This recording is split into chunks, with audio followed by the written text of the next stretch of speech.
திருவிவிலிய வினாடி வினா தரம் 6. இதனுடைய கருப்பொருள் விடுதலை தருபவரான கடவுள்.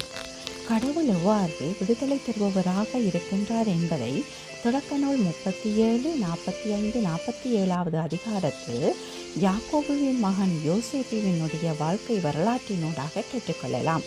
அதேபோல் விடுதலை பயண நூலில் 7 தொடக்கம் 12வது அதிகாரங்கள் மற்றும் 20வது அதிகாரத்தில் எவ்வாறு கடவுள் விடுதலை தருபவராக இருக்கின்றார் என்பதை காணக்கூடியதாக உள்ளது. கடவுள் தனது மக்களை விடுதலை செய்கின்றார்.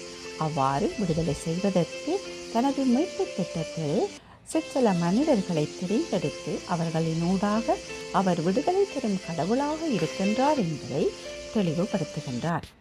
இதனை யோவான் நற்செய்தியில் 8ஆம் அதிகாரம் 36வது வசனத்தில் கூட காணலாம்.